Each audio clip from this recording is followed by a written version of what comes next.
Let's get talking now. Commercial banks have started slashing personal travel allowance and business travel allowance by 50% from 4,000 to 2,000 US dollars as the country struggles to keep its dollar demand under check.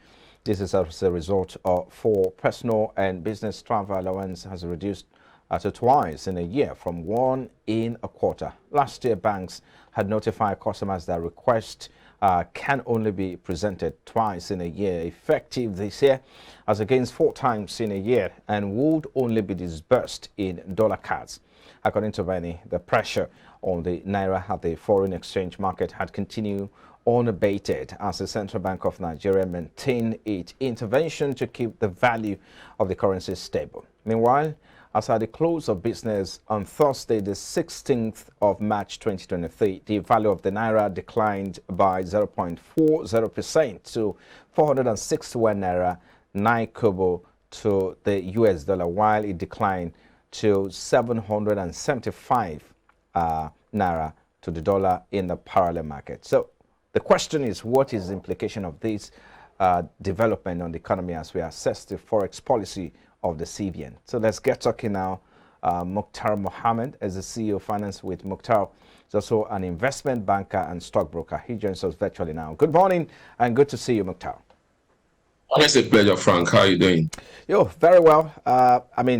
Trying to, get away, or will I say, get above the Supreme Court ruling now, or will I say the Naira crisis that rocked the economy. And now that the Supreme Court is in place, everybody is celebrating.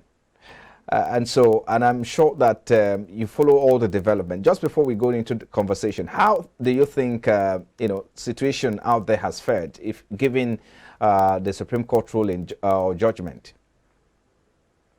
I didn't get your question. Please, can you come again? Oh, okay. I was asking you to, just before we get into our conversation, really. So how do you think the economy is faring now? Do we have normalcy return, to the, economy in terms of activities out there since the Supreme Court judgment that the Naira, the old Naira note should, be accepted or will remain as legal tender? No, we didn't have it because we did not obey the Supreme Court ruling immediately.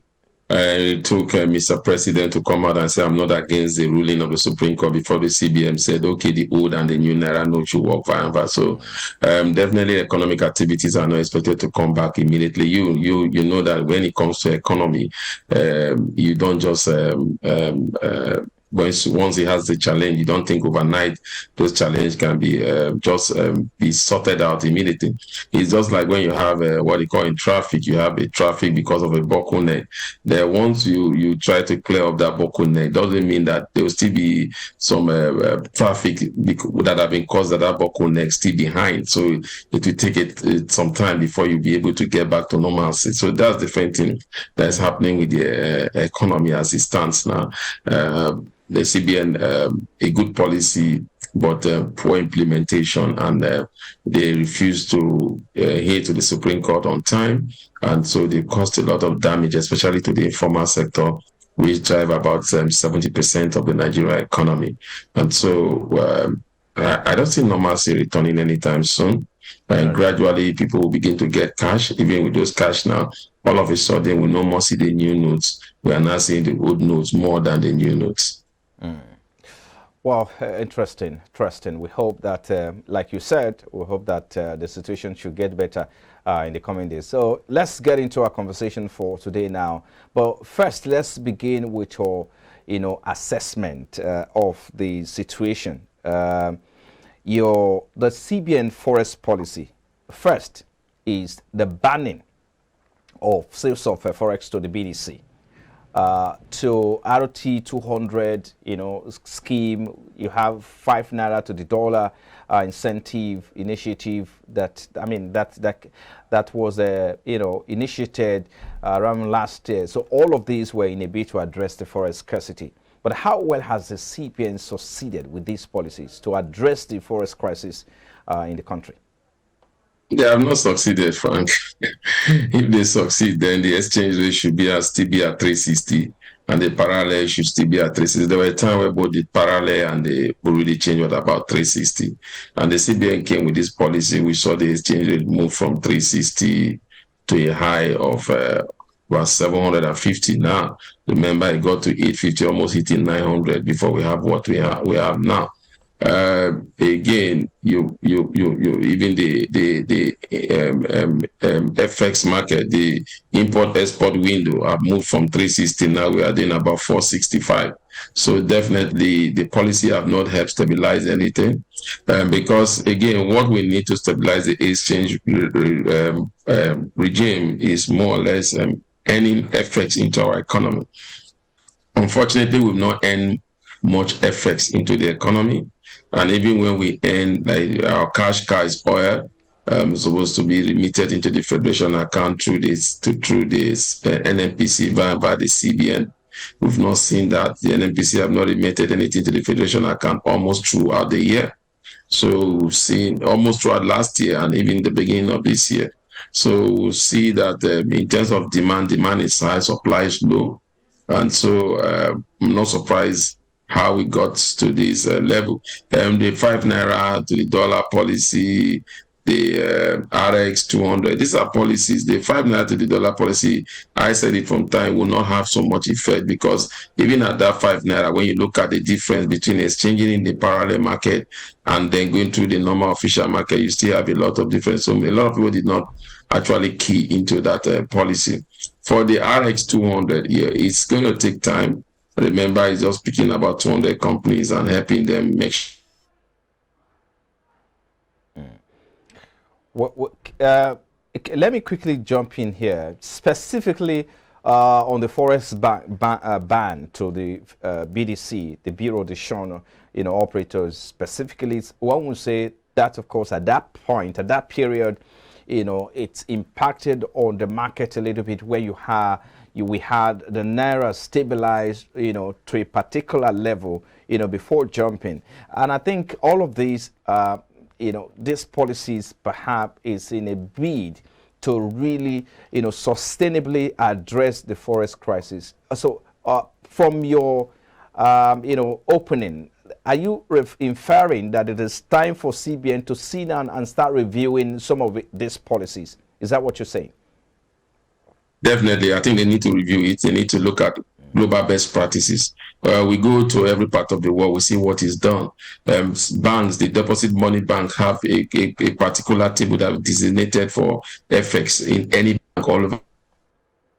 To allow the banks to play that space, with even if they are going to do a lot of monitoring. And some of these banks have offshore dollars that they could bring also to flood the market, and if their customers belong to a bank, I go in there, get my FX at the rate of the bank at a particular day, you go to that. So it shouldn't be rocket science. But unfortunately, I don't know why the CBN have refused to allow the bank to operate that space. Now, look at it this way. So the people that patronize the Bureau de Change, the people that want 1,000, 5,000, 500, 300, you did not create that market for them to be able to access those funds. And these people are in the informal sector.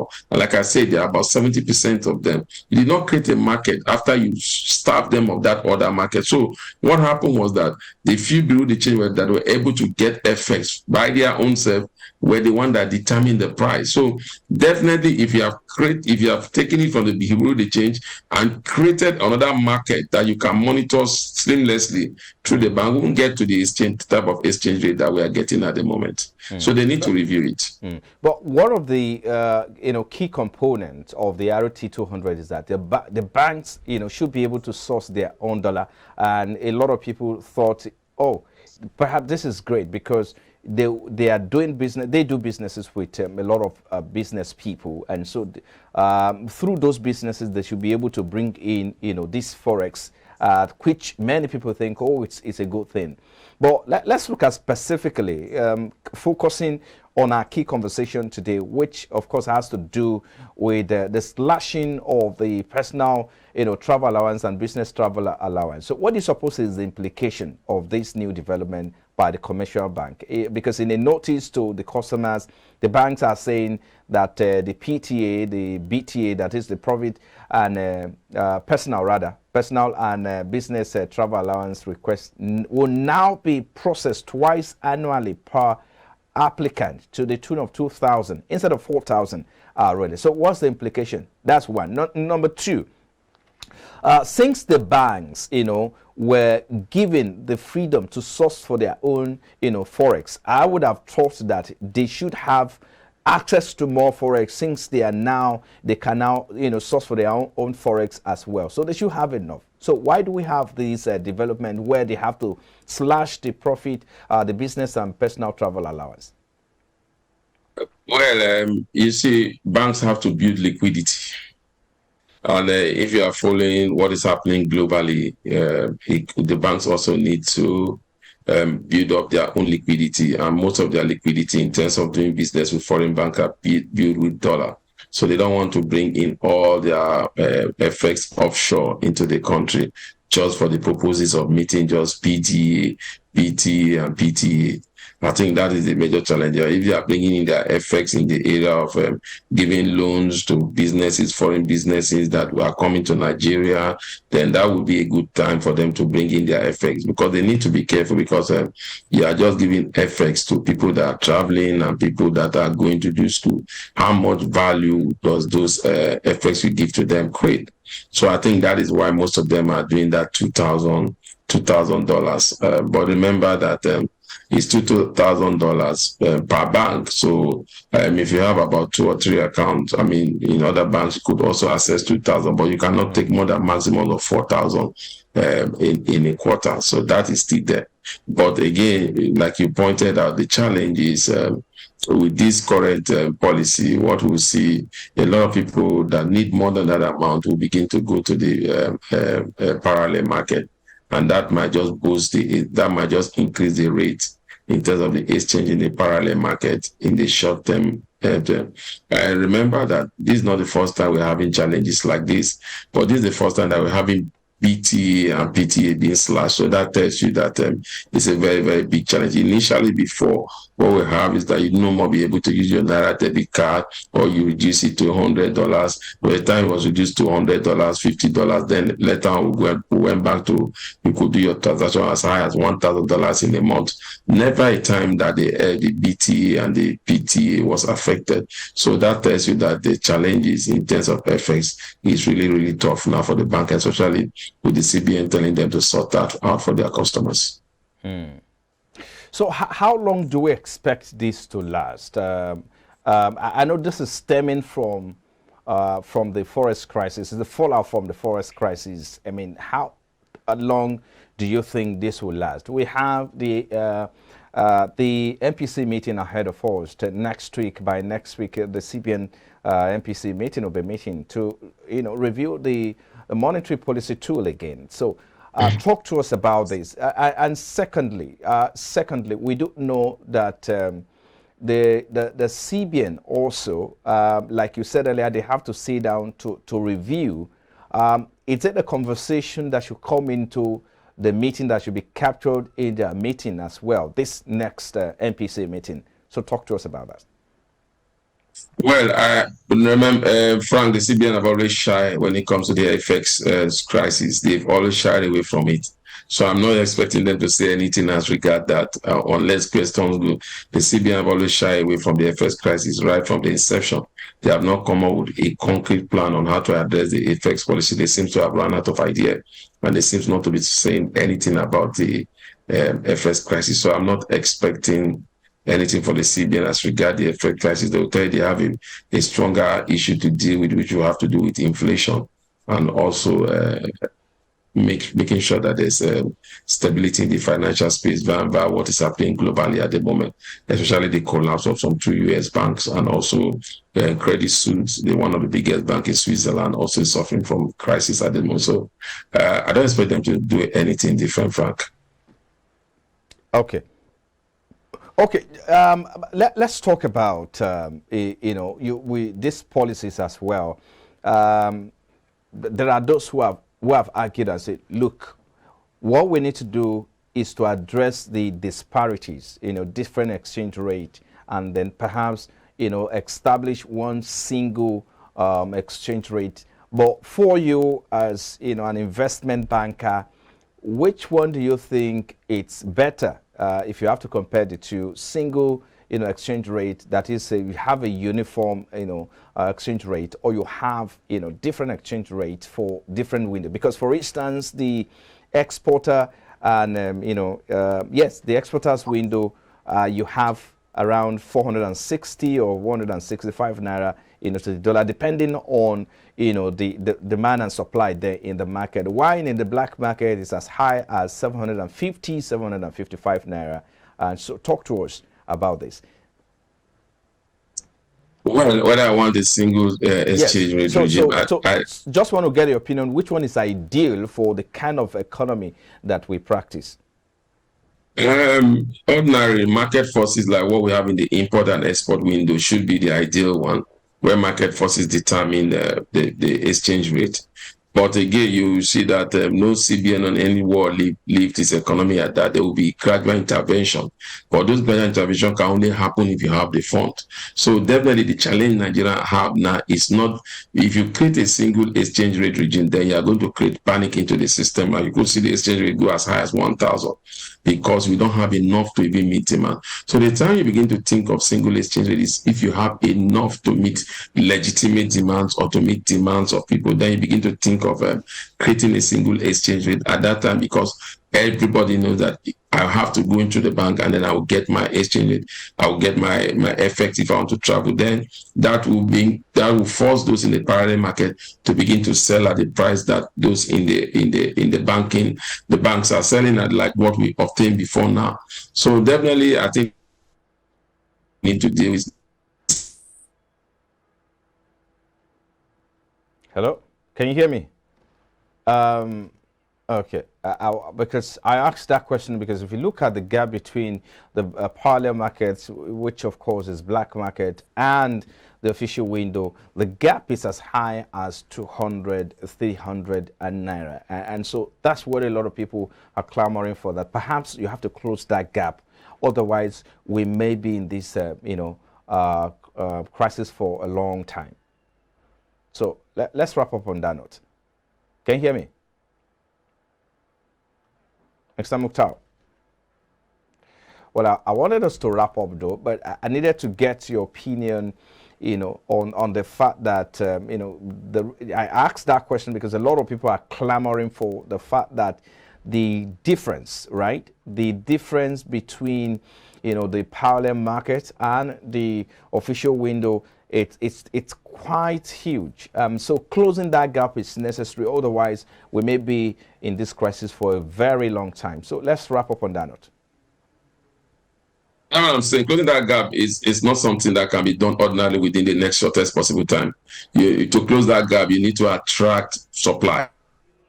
Well, I just wanted to get your Mr. Mukhtar final thoughts on that, and then we can wrap up on that note.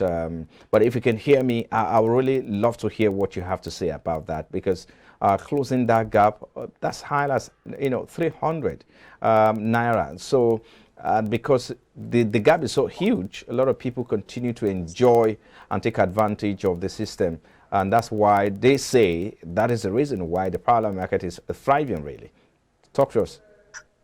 That's what I'm saying. The only way you can address that challenge is to attract more effects into the system. That's the only way you can attack those challenges.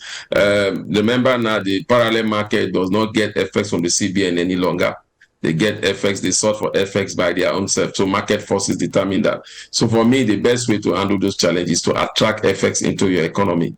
And once you attract those FX, either through Nigerian diaspora, either through import-export windows, either through crude oil sale, either through the non-oil sector, whatever means that you can attract FX into the economy, either through investors coming into our economy, that's the only way that you can grant stability. Like I said, the Bureau de Change no more get FX. They source for FX privately, so they have a right to sell at the price that they feel they want to. But the only way you can do is to create that market whereby other people can come and get it and be able to get it at the rate that you want. If you are getting it at 464, then I don't see any reason why I want to buy at 750 if I know that I can walk into the bank and get it at 465. I think for me that's the biggest, the most thing they should do. Attract more effects into the system. You will naturally bring down the cost because economics terms will come to play. Demand and supply will come to play, and definitely that will control the price. Well, I think we should leave it there. Thank you for sharing your thought with us, Mukhtar Mohammed, CEO,